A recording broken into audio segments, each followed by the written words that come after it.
Waynesburg Borough Council is looking into upgrading their sewage plant. Yes, and Alpha Resources is looking to reduce their employees. Welcome to Channel 14 News. I'm Anthony Kahn. And I'm Ryan Schwertfeger. The Waynesburg Borough Council will soon know how much it will cost to address various problems occurring at their sewage treatment plant. The borough engineer recently told the council on Monday that cost estimates should be ready by December so the council can make a decision on how they want to fix the problems at the plant. Options the borough is weighing is whether to replace the building entirely and build a brand new one, rehabilitate the existing building and fix the problems that exist, or close the sewage treatment plant altogether and share services with Franklin Township. Alpha Natural Resources has announced they want to eliminate health and other non-pension benefits from their retirees, their spouses, and dependents. The company recently filed in bankruptcy court to reduce the financial burdens that the benefits are putting on the company. If the cuts are approved by court, they will go into effect at the end of this year. Alpha also will be closing their mine outside of Waynesburg on the 24th. The West Green School District will soon be selling their former elementary schools, including all of its contents inside as well. The school building, as well as all of the old lockers, chalkboards, and other items are all up for grabs. The two schools in Graysville and New Freeport will be up for public auction soon, but no official date for the auction has yet been set. The elementary school students are now situated in a new building next to the school district's high school. The Waynesburg Borough Council approved a tentative budget for 2016, and it includes the increase of property taxes. There will also not be an increase in spending, and instead will feature a little over $1,000 in savings. The borough manager says that because department heads were able to be more frugal with the funding. The council will also be exploring several other ways to save money, including possibly reaching out to West Penn Power about upgrading streetlights to LED to reduce electricity costs. Coming up next, a plane crash in Akron, Ohio, and a veteran who is taking a stand. Stay tuned. When I was in foster care, I never knew when I would have to move, so I always had my suitcase ready to go. Then one day, I was adopted. My new parents opened their hearts and home to me. My parents cook my favorite breakfast for me every morning. My parents take me on trips I never thought I would go on. They gave me a home and an even better reason to use that suitcase. My parents aren't perfect, but they're perfect for me.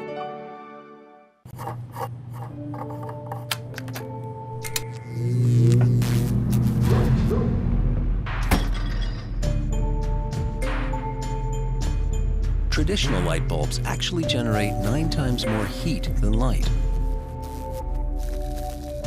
Switch to Energy Star light bulbs, and you'll realize just how much cash you are really burning through. Saving energy saves you money. Learn more at EnergySavers.gov. Authorities are trying to determine why a small plane fell out of the sky and crashed into an apartment building in Akron, Ohio. Everyone on board, 9 people were killed in the fiery explosion that followed. New details are emerging about the victims, including 7 employees of a Florida company. Boris Sanchez has the story.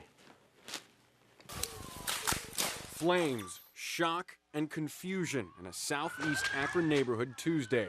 Just before 3 p.m., neighbors say they saw a plane falling fast. All of a sudden, this plane just dropped out of the sky. It just veered sideways and just plowed right into the duplexes there. And it was just an instant boom and flames and smoke, and it was horrific. It was terrible. The twin-engine Hawker 700, similar to the one shown here, taking down power lines before slamming into a brick apartment building and then sparking a fire. The Ohio State Highway Patrol confirming that none of the 9 people on board survived.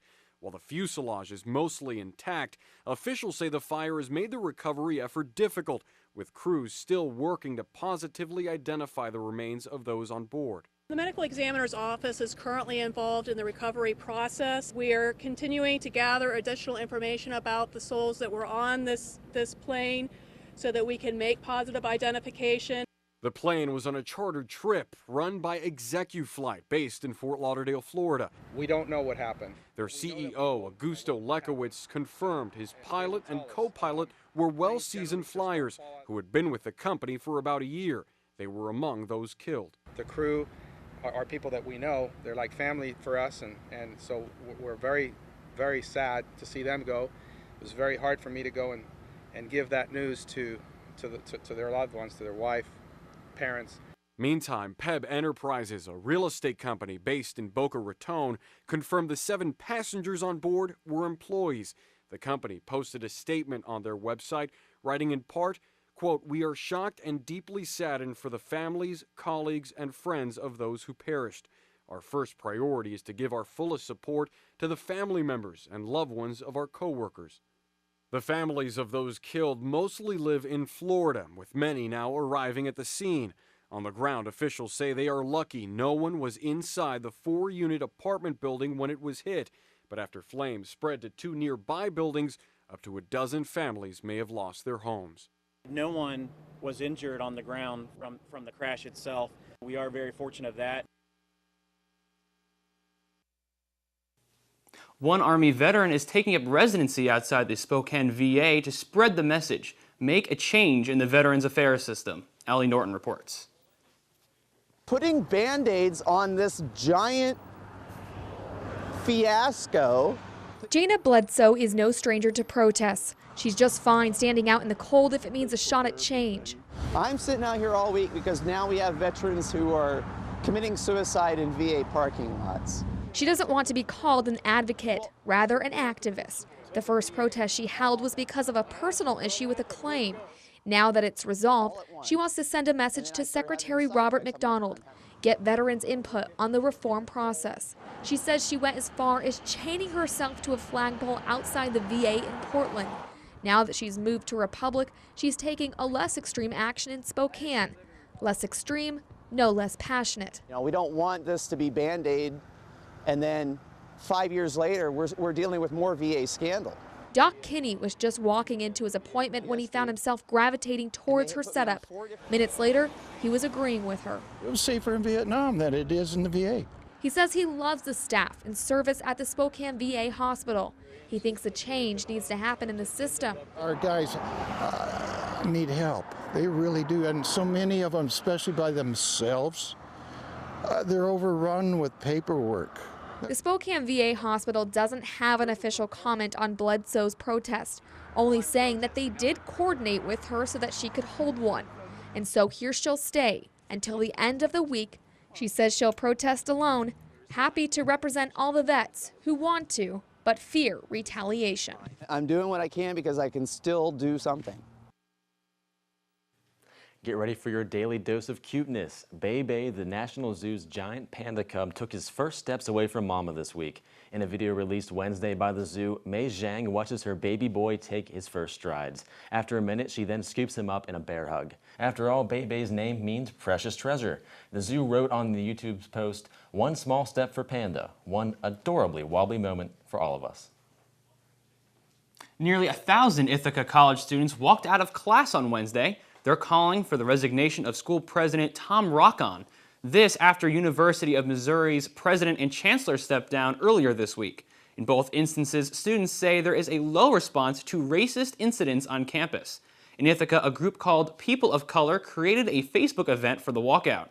The group posted, with the University of Missouri president stepping down, "We demand Rockon to do the same, as it is vital to fight against racism in all places of education."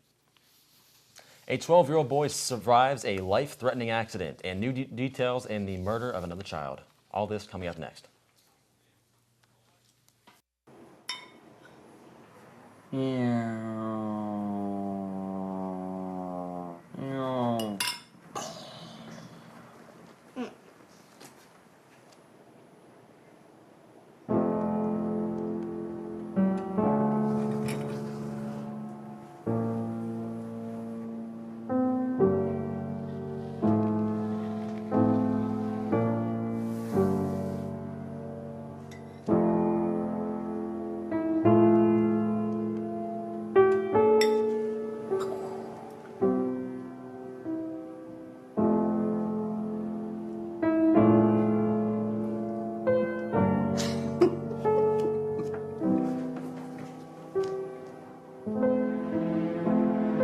In your new role, we help you help. Visit aarp.org/caregiving for information on how to provide even better care for the person who once took care of you.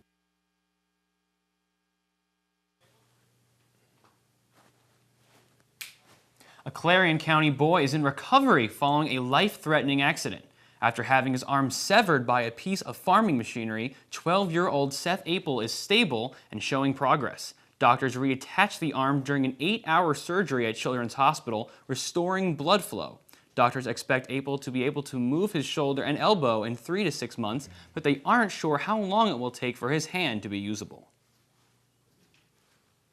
New details have surfaced about the suspect in an incident that left an 11-year-old boy dead.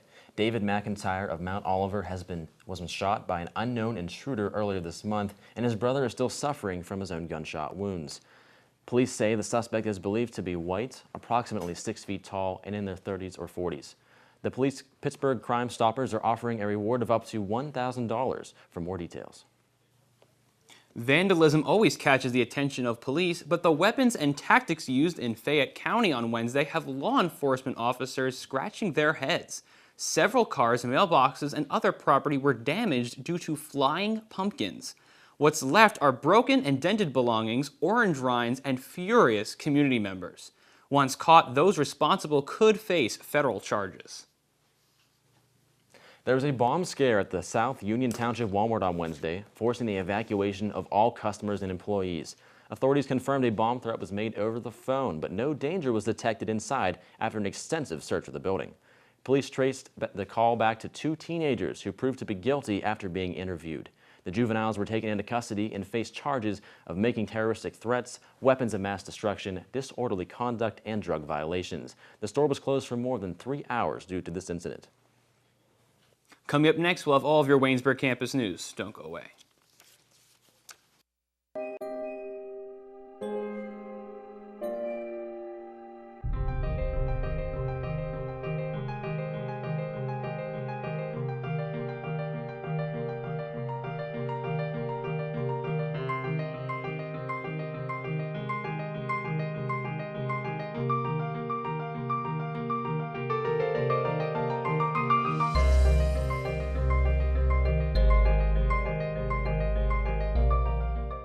Pretty much a good day for me would be people leaving their hands off of me.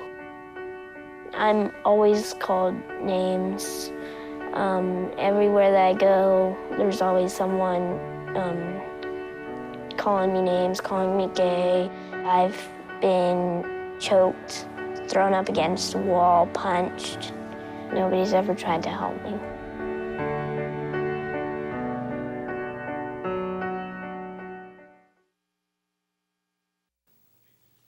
Waynesburg University recently acquired a New York Times academic site license. This license allows all Waynesburg University students and faculty to register for the New York Times using their school email, giving everyone full access to all the resources provided by the New York Times. You can register on MyConnect under the Library tab in the section labeled New York Times. Throughout the 2015 fall semester for Waynesburg University students, avid coffee drinkers may notice the new improvements done to the coffee bar inside the Eberly Library.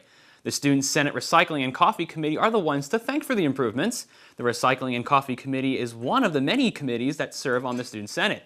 The committee's purpose is to take care of the coffee bar in the Eberly Library and also help with recycling on campus by having recycling bins around the campus dormitories. This committee has been focused on recently making sure that the coffee bar is more environmentally friendly. Waynesburg University is proud to keep faithful to its mission of faith, learning, and service. With some new improvements to MyConnect, opportunities of service are now even more easier to come by. Outside sources can now propose service opportunities to be posted on MyConnect once they are approved by students, and they can register online to participate in these opportunities. President Douglas G. Lee held a press conference with Waynesburg University students on Monday. The president talked about issues concerning government funding on both the state and federal level, as well as some of the awards and recognitions Waynesburg has recently received. After the president was done speaking, he answered several questions from students as part of the news writing and reporting class, as well as questions from the Yellow Jacket staff. Coming up next, Sarah Dessenberger has your business report. You're watching Channel 14 News.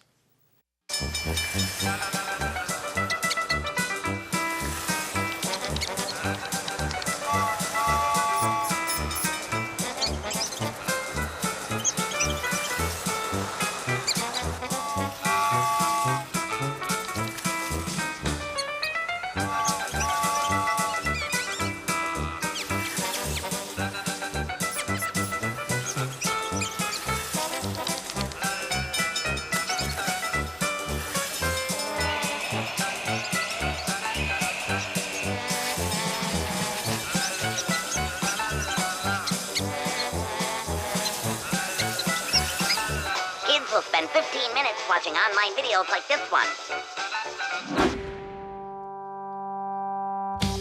Brushing for 2 minutes now can save your child from severe tooth pain later. 2 minutes, twice a day. They have the time.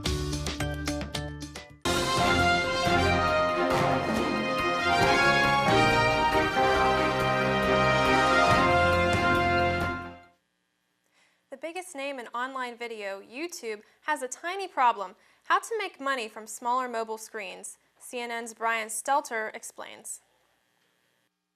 The direction that we see things going is entirely on mobile. My 12-year-old watches probably the vast preponderance of, quote, television on her mobile phone. When people say, oh, mobile, you can't monetize it because no one is spending time on it, I strongly disagree.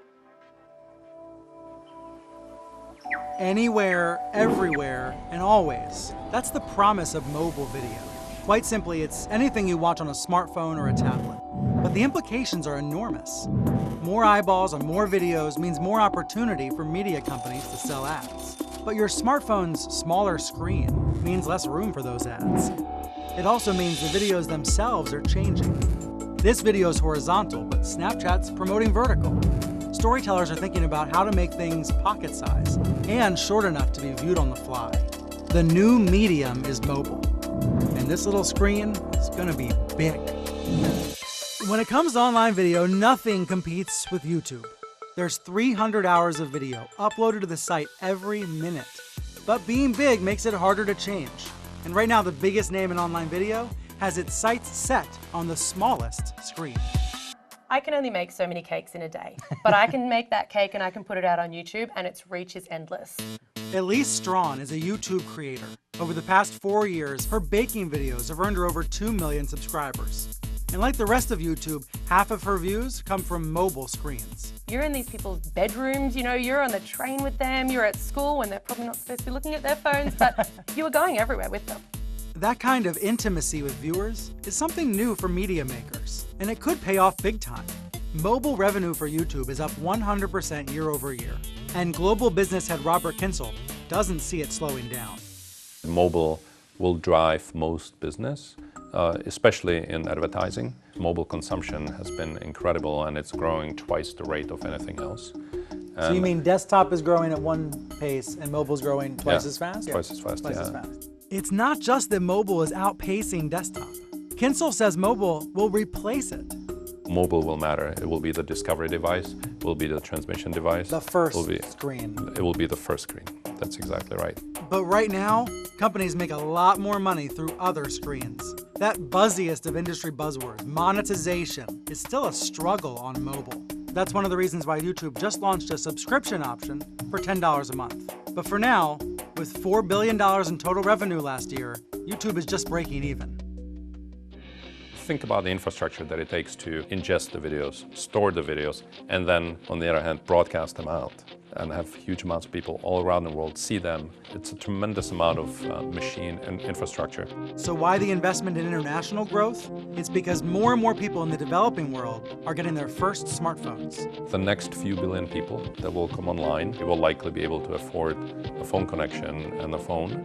It's like your window to the world. I grew up in Czechoslovakia, and if I can, I imagine what it would be like growing up over there having YouTube. It'd be amazing. Who wins in this mobile, digital world? I think people who innovate the fastest. Somehow online video now has become part of every person's life every single day. And we need to make sure that we keep up with the growth. Dunkin' Donuts has unveiled its holiday season coffee cup. The white cup is designed with the word joy surrounded by a holly wreath. The big reveal comes amid controversy after Starbucks announced it would abandon its Christmas-themed cups for blank red cups this year. Starbucks has argued that the plain cups are to give customers space to get creative with their own holiday doodles. Target is selling a sweater that some say makes light of obsessive-compulsive disorder, which isn't so funny to some people who actually have the condition. The red sweater is emblazoned with the acronym OCD, followed by the words obsessive Christmas disorder. Some customers are demanding Target stop selling the sweater. The issue lit up on social media, with some saying the sweater mocks and trivializes a serious mental illness. Several other tweets urged people to lighten up. Target, apparently feeling no compulsion to stop selling the holiday gear, in a statement responded, quote, "We never want to disappoint our guests, and we apologize for any discomfort. We currently do not have plans to remove this sweater," end quote. Crayola Crayons is branching out and getting into the white-hot adult coloring book market. The iconic company is now offering 5 adult coloring books that retail for $9.99 apiece. They are also selling colored pencils and markers with fine tips that will accommodate the intricate designs. Crayola partnered with artist Flora Chang to create the coloring books. They'll be distributed among major retailers, including Target. That's all for business. Up next, Michael Doomer with your sports report.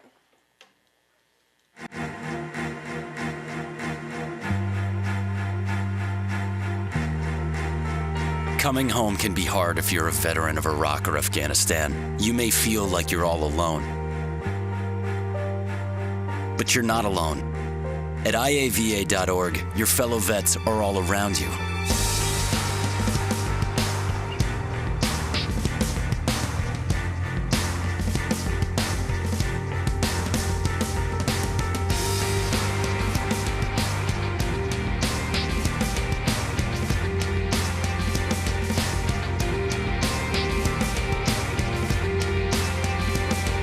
Join our free online community, get the resources you need, and connect to other vets who know where you're coming from.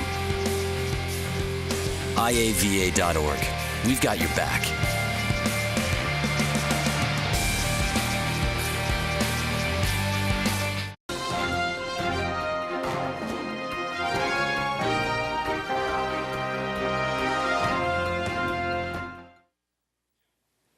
Here with the Yellow Jacket Sports Report, I'm Michael Doomer.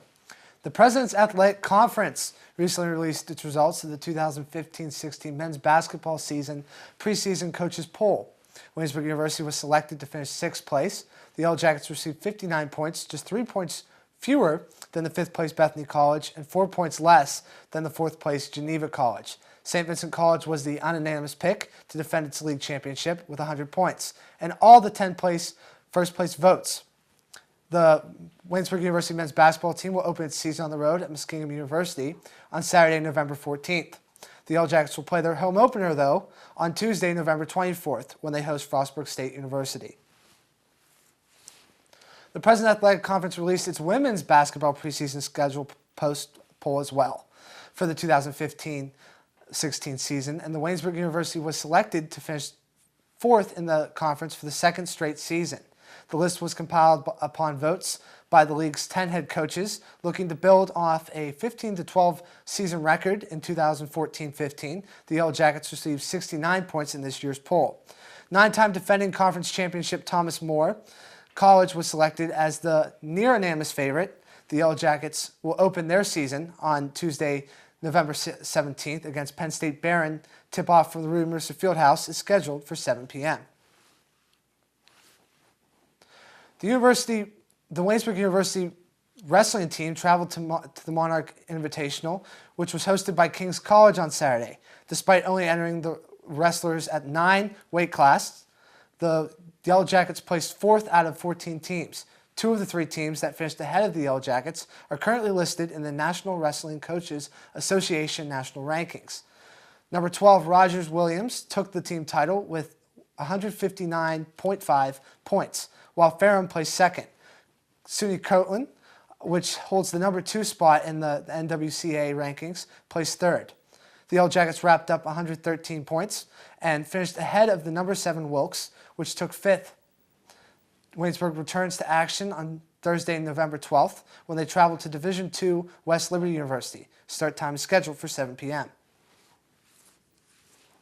And congratulations to Waynesburg Athlete of the Week, Jake Evans.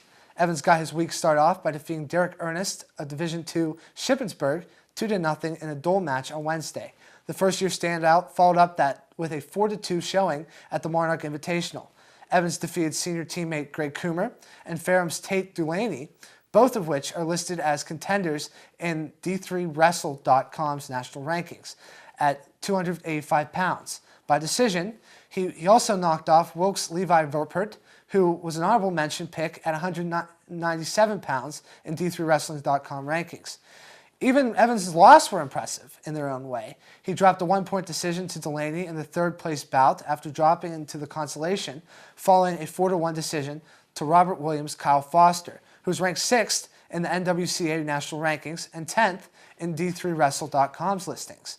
Once again, congratulations to Jake on his Athlete of the Week honors. Coming up next, John Leidick has your weather forecast. Keep it here on Channel 14 News.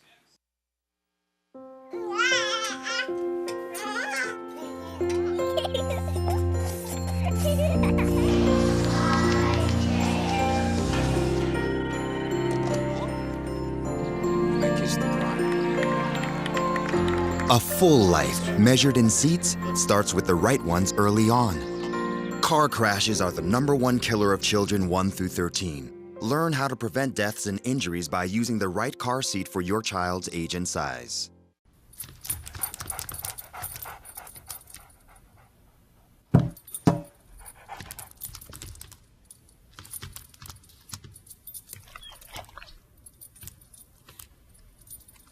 There's a shelter pet who wants to meet you.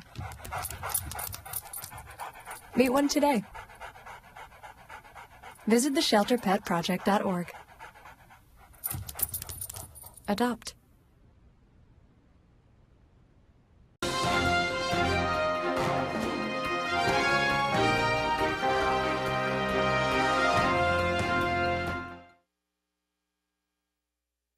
Hello, welcome to the Channel 14 Weather Center. I'm John Leidick with your weather update. Currently right around 54 degrees outside. A great weekend of fall weather is upcoming as there will be plenty of sunshine. Football fans will have a great opportunity to get outside and watch their respective teams. Taking a look into that 5-day forecast as the WPIAL playoffs continue tomorrow night. You can see on Friday 47 degrees. A chilly day though, as into the night the temperatures will drop to around 33 degrees. For the rivalry game on Saturday, again, 47 degrees. Morning clouds will give way to temperatures warmer in the afternoon with sunshine for the game. High again, 47 degrees. Temperatures get even colder, though, at night and Saturday as they drop into the lower 20s. 29 degrees will be your low for Saturday evening. As we take a look at Sunday, as some more football teams get back into action, the high will be 57, but the low at night will drop back down to around 30. And when we get back into the work week next week, we will see some highs for around 62 degrees as the temperatures for the work week will get into the upper 60s, and then 37 will be the low for that night. And then to wrap up the 5-day forecast, we will see some more highs right around the mid-60s as we'll see a high of around 65. And as we work our way into the evening, lows of 40 with a low of 47. Guys, some warmer weather still upcoming this week. A chance to get some practice in before those turkey bowls upcoming on Thanksgiving. Absolutely, JD. Some great weather, some football coming up here. Yeah, it's looking like a good one, so enjoy it while it lasts because we could see that snow coming awfully quickly. Absolutely. Oh, don't remind me about that snow. Enjoy, just waiting for the leaves to fall down still working on that. But thanks for joining us today on Channel 14 News. Yes, we'll see you next time.